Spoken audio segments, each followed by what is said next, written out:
जी हाँ, खंडवा शहर की एकमात्र पेंट की दुकान जो है भारत सरकार द्वारा ISO प्रमाणित, जहां आप पाएंगे एशियन पेंट्स और ड्यूलेक्स पेंट्स की सारी रेंज और भारतीय रेलवे में लगने वाला एपॉक्सी पेंट्स। साथ ही हमारे यहाँ वाटरप्रूफिंग केमिकल की सारी रेंज उपलब्ध है और मकान में लगने वाले दीमक का काम भी किया जाता है। अधिक जानकारी के लिए संपर्क करें राजा पेंट्स, बॉम्बे बाजार, खंडवा।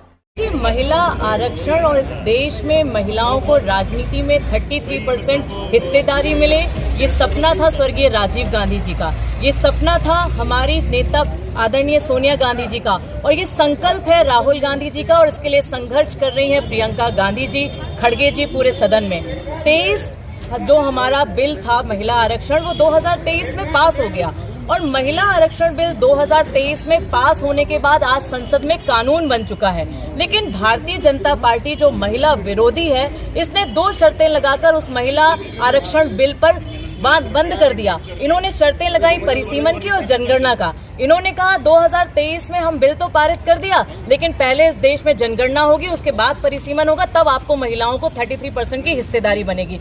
आज हमने मां चंडी के द्वार में भवन, यहाँ पर उनके भवन में प्रांगण में यज्ञ किया कि भारतीय जनता पार्टी के नेताओं को और इनकी सरकारों को सद्बुद्धि दे, इनको बताए कि संसद में बिल कानून बन गया है, रोड़े आप अटका रहे हैं। जो बिल अभी गिरा है वो बिल महिला आरक्षण वाला नहीं गिरा, वो बिल गिरा है संविधान संशोधन परिसीमन का, जिसको आपने महिला आरक्षण का मुखौटा लगाकर पीछे के दरवाजे से सदन में पारित करना चाहा, और जो आपकी मंशा थी वो निस्ते नाबूद हुई है।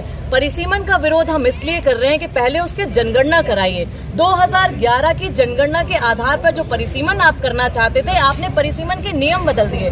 पहले परिसीमन में जन सुनवाई का अधिकार होता था, आज आपने कुछ लोगों की कमेटी बना दी और कुछ लोगों की कमेटी इस बात का फैसला ले लेगी कि कौन सी विधानसभा किस लोकसभा में जाएगी। और हम सब ने देखा जम्मू कश्मीर और असम में जो परिसीमन हुआ उसमें बहुत विरोधाभास थे। विरोधाभास ऐसे कि एक हमारी लोकसभा में 8 विधानसभा है, किसी में 15 विधानसभा में। जनसंख्या की बात करें तो कहीं 8 लाख है, कहीं 25 लाख है।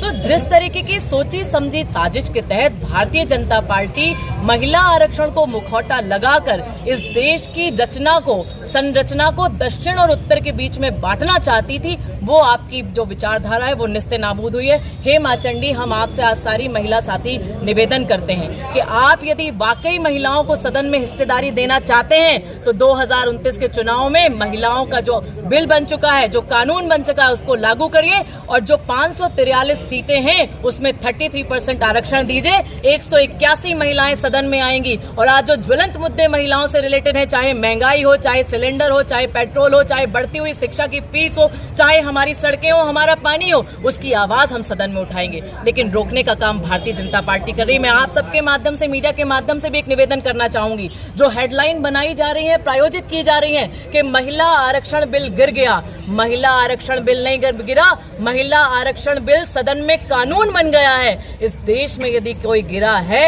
तो वो गिरा है संविधान संरक्षण का जो अधिनियम परिसीमन के माध्यम से आप ला रहे थे। इसलिए झूठ मत बोलिए, बार बार मत बोलिए। हमारे देश की महिलाएं जागरूक हैं, समझदार हैं, आप इनको उल्लू मत बनाइए, छद्म जाल माया जाल मत फैलाइए। जय हिंद, वंदे मातरम।